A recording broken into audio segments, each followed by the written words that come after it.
नमस्कार दोस्तों, स्वागत है आपका हमारे फ्री ऑप्शंस ट्रेडिंग कोर्स के थर्ड लेक्चर में। इससे पहले के दो लेक्चर्स में हमने आपको ऑप्शंस के जो बेसिक्स होते हैं उनको क्लियर कर दिया है। सेकंड लेक्चर में हमने आपको ऑप्शन ग्रीक समझा दिए हैं। तो इस लेक्चर में हम आपको बताएंगे ऑप्शन ट्रेडिंग करने के दो तरीकों के बारे में, जो कि है ऑप्शन बाइंग और ऑप्शन सेलिंग। तो चलिए इस वीडियो को शुरू करते हैं, लेकिन ध्यान रहे कि ये वीडियो सिर्फ एजुकेशनल पर्पसेस के लिए है। तो अगर आप ट्रेडिंग करते हैं तो अपने रिस्क पर करें और कभी भी लोन लेकर ट्रेडिंग ना करें, क्योंकि इससे आप बहुत बड़ी मुसीबत में पड़ सकते हैं।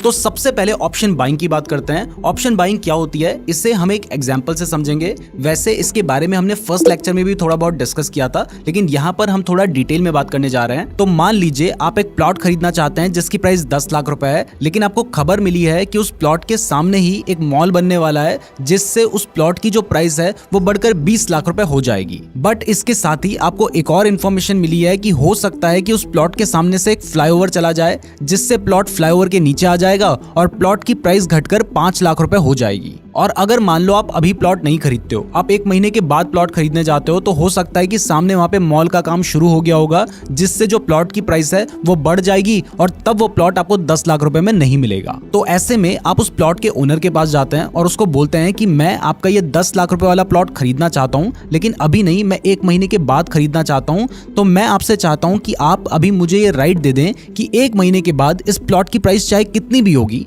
आप मुझे प्लॉट 10 लाख रुपए में ही देंगे।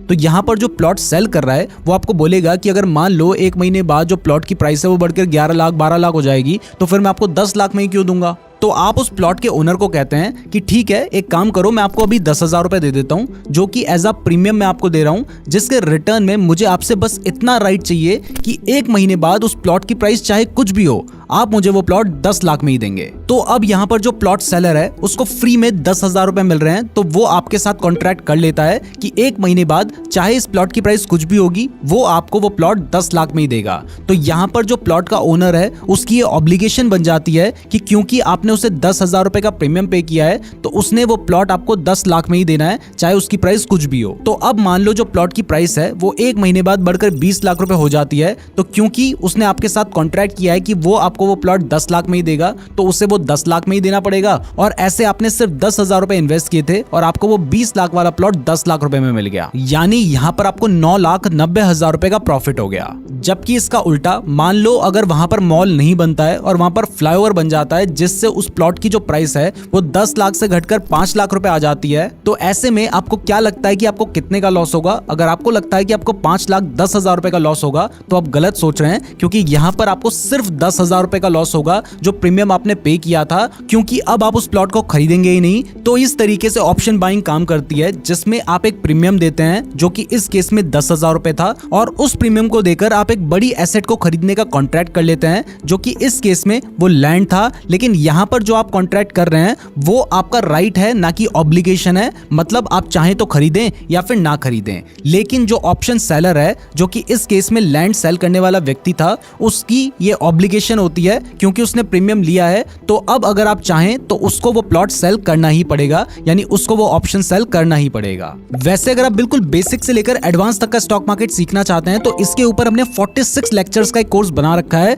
जिस कोर्स को आप हमारे ऐप नीरज जोशी पे बाय कर सकते हैं। लिंक डिस्क्रिप्शन पे दिया गया है, तो डिस्क्रिप्शन जरूर चेक कीजिए। अब ये एग्जांपल तो मैंने आपको सिर्फ ऑप्शन बाइंग क्या होती है ये समझाने के लिए बताया था। अब इसे मैं आपको लाइव मार्केट में एक एग्जांपल देकर भी दिखाता हूं। तो मैंने अपना डीमैट अकाउंट खोल लिया है। अगर आप ट्रेडिंग के लिए बेस्ट डीमैट अकाउंट खुलवाना चाहते हैं, तो कुछ अच्छे डीमैट अकाउंट्स के लिंक मैंने आपको डिस्क्रिप्शन पे दे रखे हैं, तो डिस्क्रिप्शन जरूर चेक कर लीजिएगा। तो मेरा डीमैट अकाउंट खुल चुका है। अब यहाँ पर मैं HDFC बैंक के ऑप्शन को बाय करने का ट्राई करता हूँ। तो देखिए, यहाँ पर सबसे पहले मैंने चेक करना है कि HDFC की प्राइस कितनी चल रही है। तो अभी HDFC की प्राइस 1595 रुपीज चल रही है। तो अब यहाँ पर अगर मुझे लगता है कि शेयर की प्राइस बढ़ेगी तो मैं कॉल ऑप्शन बाय करता हूँ, और मुझे लगता है कि अगर शेयर की प्राइस गिरेगी तो मुझे पुट ऑप्शन बाय करना होता है। ये हमने हमारे इस फ्री कोर्स के फर्स्ट लेक्चर में बताया था। पूरी प्लेलिस्ट का लिंक डिस्क्रिप्शन पे दिया गया है, तो डिस्क्रिप्शन एक बार जरूर चेक कर लेना। तो यहाँ पर आपको पता है कि HDFC की प्राइस 1595 रुपीज चल रही है। तो मुझे लगता है कि जो HDFC की प्राइस है वो नेक्स्ट मंथ 1650 रुपीज जाएगी। तो मैं क्या करता हूँ, मैं यहाँ पे HDFC 1650 रुपीज लगता हूँ, और क्योंकि मुझे लग रहा है कि प्राइस बढ़ेगी तो मुझे कॉल ऑप्शन बाय करना होता है।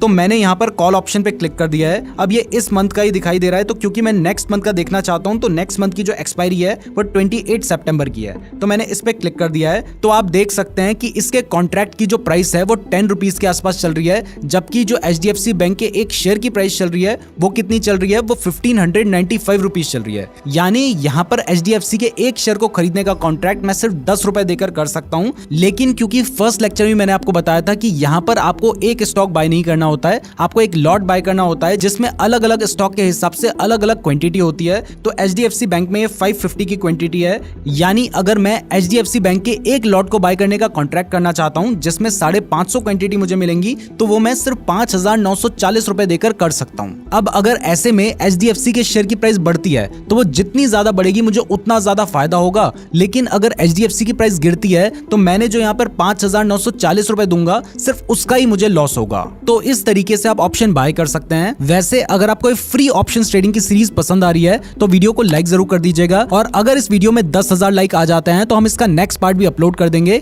इसके साथ ही पूरी प्लेलिस्ट का लिंक आपको डिस्क्रिप्शन पे मिल जाएगा, तो डिस्क्रिप्शन जरूर चेक कर लीजिएगा। हो सकता है कि अगर आप इस वीडियो को कुछ दिनों बाद देख रहे हैं तो इसका नेक्स्ट पार्ट आ भी गया हो। अब ऑप्शन बाय करने का क्या बेनिफिट है ये हमने फर्स्ट लेक्चर में भी बताया था कि अगर मान लो आपने HDFC बैंक के शेयर्स खरीद रखे हैं और आपको लगता है कि हो सकता है कि HDFC बैंक के शेयर की प्राइस गिर जाए, लेकिन आप अपने शेयर्स को बेचना नहीं चाहते हैं, तो आप क्या कर सकते हैं, आप HDFC बैंक का पुट ऑप्शन बाय कर सकते हैं, जिससे अगर HDFC बैंक के शेयर की प्राइस गिरेगी तो आपने जो शेयर्स खरीद रखे हैं उनमें तो आपको लॉस होगा, लेकिन अगर इसके साथ ही आप HDFC बैंक के पुट ऑप्शन का कॉन्ट्रैक्ट खरीदोगे तो उसमें आपको प्रॉफिट होगा, जिससे आपका लॉस रिकवर हो जाएगा। आई होप अब आपको ऑप्शन बाइंग समझ आ गई होगी। तो चलिए अब ऑप्शन सेलिंग को भी समझ लेते हैं। तो देखो, अगर आप कोई ऑप्शन बाय कर रहे हो तो उसको कोई ना कोई तो सेल कर रहा होगा। जैसे वो जो प्लॉट वाला एग्जांपल हमने देखा था जिसमें आप उस प्लॉट को खरीदना चाह रहे थे, तो उस प्लॉट को बेचने वाला एक प्लॉट सेलर भी तो था। तो ऐसे ही ऑप्शंस ट्रेडिंग में भी जब आप ऑप्शन बाय करते हैं तो आप ऑप्शन बायर होते हैं और कोई ना कोई उस ऑप्शन को सेल करता है जिसको हम ऑप्शन सेलर बोलते हैं।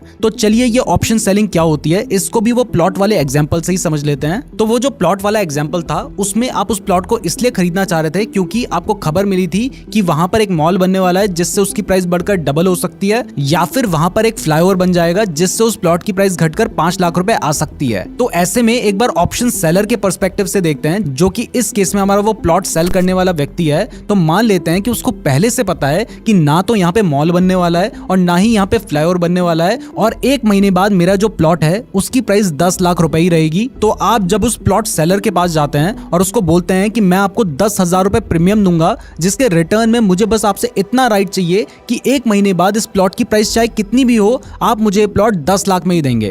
तो क्योंकि ऑप्शन सेलर को पहले से पता था कि ना तो यहाँ पे मॉल बनने वाला है और ना ही यहाँ पे फ्लाईओवर बनने वाला है, तो इस वजह से वो जो प्लॉट सेलर है वो आपसे 10,000 रुपए लेकर ये कॉन्ट्रैक्ट आपके साथ कर लेता है, क्योंकि उसको पता है कि 1 महीने बाद कुछ भी नहीं होगा, मेरे प्लॉट की प्राइस 10 की 10 लाख रुपए ही रहेगी, और ऐसे में मुझे 10,000 रुपए अभी से फ्री में मिल रहे हैं तो क्यों ना लूं। तो इसलिए आपके साथ वो कॉन्ट्रैक्ट कर लेता है और आपसे 10,000 रुपए ले लेता है। तो ऐसे में मान लो 1 महीने बाद जैसा उस प्लॉट बेचने वाले व्यक्ति ने सोचा था वैसा ही होता है, मतलब ना कोई मॉल बनता है ना कोई फ्लाईओवर बनता है, जिससे उस प्लॉट की प्राइस 10 के 10 लाख रुपए ही रहती है। तो अब उसको फ्री में 10,000 रुपए मिल जाएंगे, और अब आप चाहे उसका प्लॉट खरीदो तब भी उसको बेनिफिट है, और ना खरीदो तब भी, क्योंकि आप 10,000 रुपए पहले ही दे चुके हो, तब भी उसको प्रॉफिट है। तो इस तरीके से ऑप्शन सेलिंग काम करती है। अब ये तो मैंने आपको थ्योरेटिकली समझाया था, तो चलिए इसको भी एक बार प्रैक्टिकली देख लेते हैं। तो वापस से आ गया हूं मैं अपने डीमैट अकाउंट में। अब वापस से हम HDFC बैंक के 1650 का कॉल ऑप्शन देखते हैं। तो देखिए जो HDFC बैंक के 1650 का कॉल ऑप्शन है नेक्स्ट मंथ का,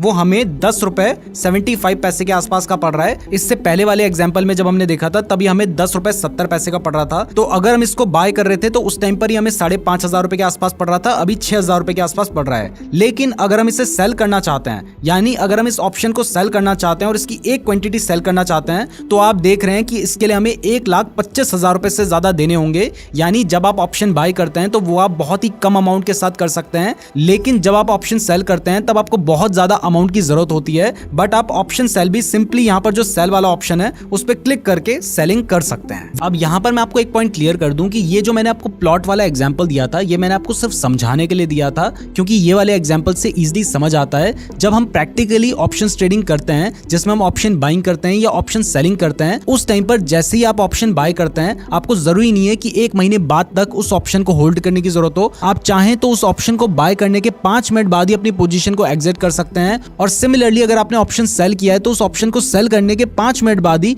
आप चाहें तो अपनी पोजीशन को क्लोज कर सकते हैं। इसके अलावा हमने यहाँ पर जो आपको एग्जांपल दिया था उसमें आपने अभी 10,000 रुपए पे किया, उसके बाद आपने 1 महीने वेट किया। लेकिन एक्चुअल में जब आप मार्केट में ट्रेड करते हैं उस टाइम पर आपको 1 महीने वेट करने की जरूरत नहीं है। आपने ये 10,000 वाला ऑप्शन मुझसे बाय किया है, अब वो सेम कॉन्ट्रैक्ट किसी और को बेच दो, वो किसी और को सेल कर देगा। तो ऐसे आप जब चाहें ऑप्शन बाय कर सकते हैं और जब चाहें ऑप्शन सेल कर सकते हैं। अब यहाँ पर आपके माइंड में क्वेश्चन आ रहा होगा कि जब मैं ऑप्शन बाय करने जा रहा हूँ तो मुझे सिर्फ 5 से 7,000 रुपए देने पड़ रहे हैं, लेकिन जब मैं ऑप्शन सेल करने जा रहा हूँ तो मुझे 1,20,000 से भी ज्यादा का अमाउंट देना पड़ रहा है। तो फिर मैं ऑप्शन सेल क्यों करूंगा, मैं ऑप्शन बाय ही क्यों ना करूं। तो इन दोनों के डिफरेंस को हम आगे समझेंगे, लेकिन यहां पर मैं आपको बता दूं कि जो ऑप्शन बायर होते हैं उनके प्रॉफिट होने की जो प्रोबेबिलिटी होती है वो 33% होती है, जबकि जो ऑप्शन सेलर होते हैं उनको प्रॉफिट होने की जो प्रोबेबिलिटी होती है वो 67% होती है। इस वजह से बहुत सारे लोग जिनके पास ज्यादा पैसे होते हैं वो ऑप्शन सेल करना प्रेफर करते हैं। अब अगर इन दोनों के बीच के डिफरेंस की बात करें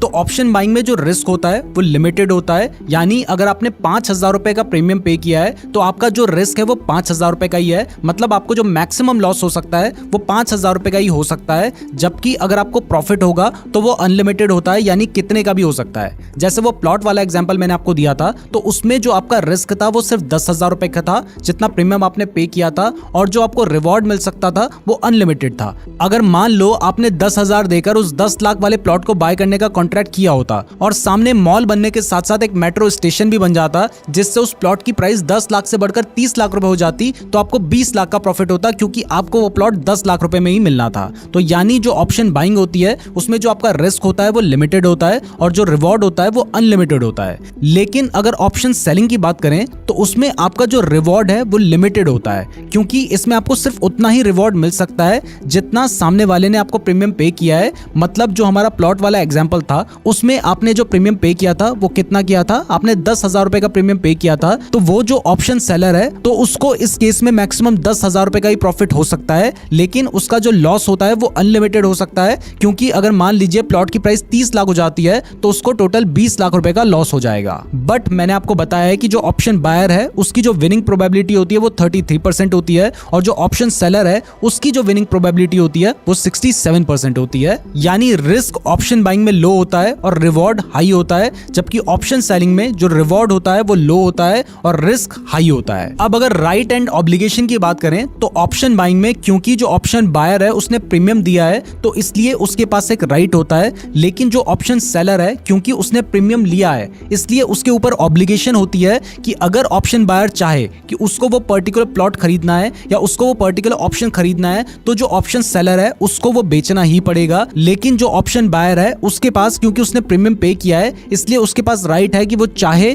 तो उस प्लॉट को खरीदे या उस ऑप्शन को खरीदे या फिर ना खरीदे। इसके बाद नेक्स्ट पॉइंट है कि जो ऑप्शन बाइंग है उसके लिए आपको ज्यादा कैपिटल की जरूरत नहीं है, आप 5-7 हजार रुपए से भी ऑप्शन बाइंग कर सकते हैं, लेकिन ऑप्शन सेलिंग के लिए आपको ज्यादा कैपिटल की जरूरत होती है। कम से कम आपको 1 लाख रुपए चाहिए होती है एक ऑप्शन को सेल करने के लिए। तो अब आपको समझ आ गया है कि ऑप्शन बाइंग क्या होती है, ऑप्शन सेलिंग क्या होती है, इन दोनों के बीच में डिफरेंस क्या है। तो अब यहाँ पर सवाल उठता है कि आपको ऑप्शन बाइंग करनी चाहिए या फिर ऑप्शन सेलिंग करनी चाहिए। तो आप में से कुछ लोगों को हो सकता है लग रहा होगा कि ऑप्शन बाइंग बेटर है क्योंकि वहां पर जो प्रॉफिट है वो अनलिमिटेड हो सकता है और जो रिस्क है वो लिमिटेड है, जबकि कुछ लोगों को हो सकता है लग रहा होगा कि ऑप्शन सेलिंग बेटर है क्योंकि वहां पर प्रॉफिट होने के चांसेस ज्यादा हैं। तो इस क्वेश्चन का जो आंसर है ये सब्जेक्टिव है और ये इस बात पर भी डिपेंड करता है कि आपके पास कितनी कैपिटल है, क्योंकि ऑप्शन सेल करने के लिए आपको ज्यादा कैपिटल की जरूरत होगी, जबकि ऑप्शन बाय करने के लिए आप कम पैसों के साथ भी ऑप्शन बाइंग कर सकते हैं। बट फिर भी मैं आपके लिए कुछ पॉइंट्स क्लियर कर देता हूं जिससे आपके लिए डिसीजन लेना आसान हो जाएगा। वैसे अगर आपको फ्री ऑप्शन ट्रेडिंग की सीरीज पसंद आ रही है तो वीडियो को लाइक जरूर कर दीजिएगा, और अगर इस वीडियो में 10,000 लाइक आ जाते हैं तो हम इसका नेक्स्ट पार्ट भी अपलोड कर देंगे। इसके साथ ही पूरी प्लेलिस्ट का लिंक आपको डिस्क्रिप्शन पे मिल जाएगा, तो डिस्क्रिप्शन जरूर चेक कर लीजिएगा। हो सकता है कि अगर आप इस वीडियो को कुछ दिनों बाद देख रहे हैं तो इसका नेक्स्ट पार्ट आ भी गया हो। तो सबसे पहला पॉइंट है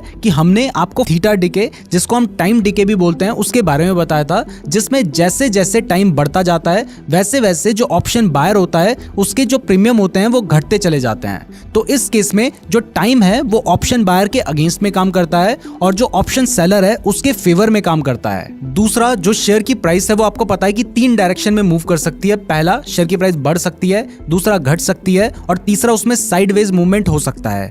तो ऐसे में अगर आप ऑप्शन बायर हैं तो आपको तभी प्रॉफिट होगा जब जो शेयर की प्राइस है वो आपके फेवर में काम करे, जबकि अगर आप ऑप्शन सेलर हैं तो अगर शेयर की प्राइस आपके फेवर में काम करेगी तब तो आपको प्रॉफिट होगा ही, लेकिन अगर शेयर की प्राइस साइडवेज भी रहेगी तो क्योंकि इस केस में जो टाइम या थीटा डिके है वो आपके फेवर में काम करेगा। तो अगर शेयर की प्राइस साइडवेज भी रहती है तब भी जो ऑप्शन सेलर है उसको प्रॉफिट होता है। तो अब आप खुद डिसाइड कर सकते हैं कि आपको ऑप्शन बायर बनना है या ऑप्शन सेलर बनना है, या फिर एक और ऑप्शन है कि आप चाहें तो इन दोनों के मिलाकर भी अपनी स्ट्रेटजी प्रिपेयर कर सकते हैं। ये भी हम आपको आगे आने वाले लेक्चर्स में सिखाएंगे। तो इस लेक्चर के लिए बस इतना ही। अब वीडियो को एंड करने से पहले मेरी आपसे रिक्वेस्ट है कि इस वीडियो को लाइक जरूर कीजिएगा, ज्यादा से ज्यादा लोगों को शेयर कीजिएगा और इसके साथ ही हमारे चैनल को सब्सक्राइब भी कर लीजिएगा, ताकि जैसे ही हमारे फ्री ऑप्शन कोर्स का नेक्स्ट लेक्चर आए आपको पहले ही पता चल जाए। इसके अलावा फ्री डीमैट अकाउंट का लिंक, हमारी बुक को बाय करने का लिंक और हमारे कोर्स और सोशल मीडिया अकाउंट्स का लिंक डिस्क्रिप्शन पे दिया गया है, तो डिस्क्रिप्शन चेक करना मत भूलिएगा। मैं उम्मीद करता हूं आपको वीडियो पसंद आई होगी। धन्यवाद।